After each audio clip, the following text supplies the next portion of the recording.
Okay, this is my Christmas food edition.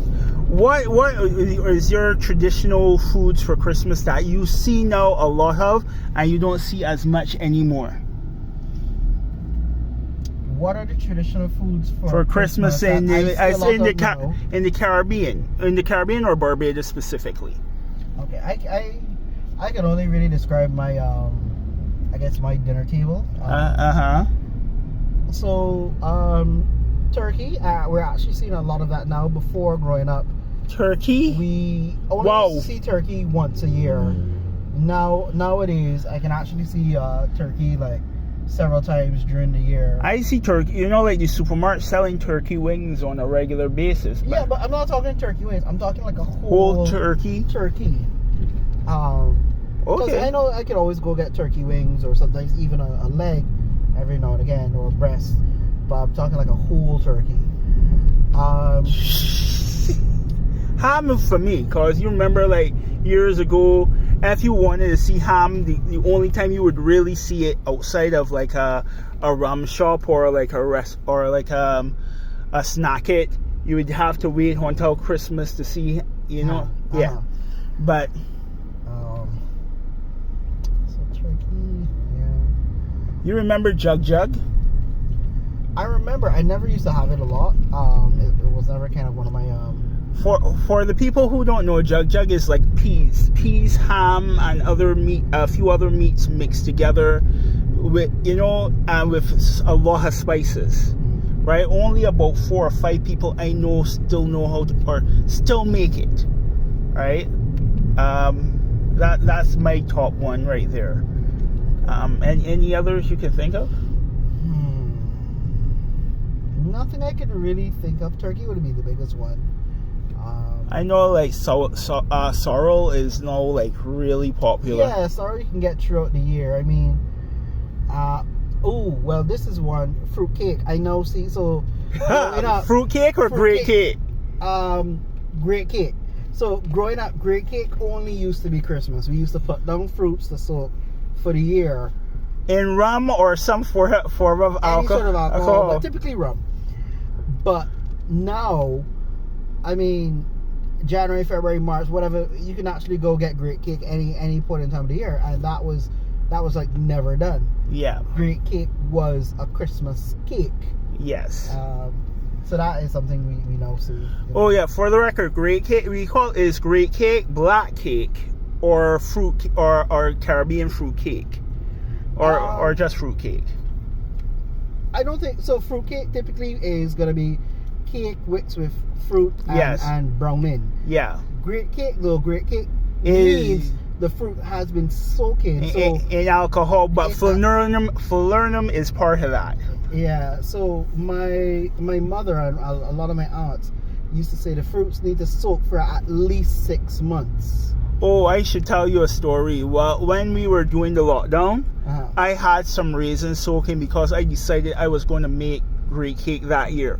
And I got tired of being in the house and so forth, so I used the raisins that I had soaking to make counties. And they worked. They worked so well. Oh boy. I'm probably sharing some secret. I added in a couple other ingredients into the mix, into the recipe, but it was memorable in my neighborhood. Okay.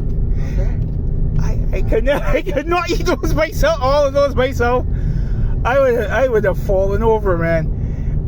Let me see. Really and truly, there are only like a couple other things like coconut punch, I think was not year round. It was like Independence, Christmas, and like a few other times. Then there was another drink. We never really used to do eggnog down here. I got eggnog a few times. Punch the creme, which is basically the alcoholic version of eggnog. I never had eggnog, but I knew about punch the creme since I was a child. So technically, punch the creme is supposed to have a little bit of alcohol, but that's really just to cut the egg. Punch the creme is supposed to punch you with the alcohol. Oh yes. So That's kind of like the main difference between the two. Let me see. There's nothing really else different that we do like food-wise for the holidays as opposed to like Americans or England. But we have like the salt bread. People normally do like the salt bread. No, like with overseas, goose is one of those traditional meats that we don't. Goose? Goose, yes. I remember a few years I would have wintered over in Canada, and we would have had goose on the table. You mean the birds as attack people? Yes. Yes, goose. I know we have a saying in Barbados, but you bite it back. Especially, for the mosquitoes. And I remember telling you, man. Well, there's also, we don't actually have too many exotic meats, which is... We have one that I didn't realize. It isn't exotic other countries, but it's exotic here. We have like sea egg, right? Mm-hmm. Which is like, I think is overused here in Barbados, but in Japan, it's sort of like a little delicacy, a thing that they just, like put a little bit on top of dishes. Oh, speaking of delicacy, that's on the fish side of things, sea lion. What? Sea lion. So it is a poisonous fish. While the barbs are poisonous. Oh, you mean the fish? Yeah. I thought you meant the. I was sort of like, where are you finding sea lion in Barbados? No, the fish. So it still is a very seasonal fish. But at one point in time, I always used to get it in season. These days, yeah. I hardly ever see it in the fish markets and so forth. It's not. I don't know if maybe it was overfished or something else. Yeah, well, sea lion is not something I see very much anymore. Okay, I'm gonna stop the feed right here.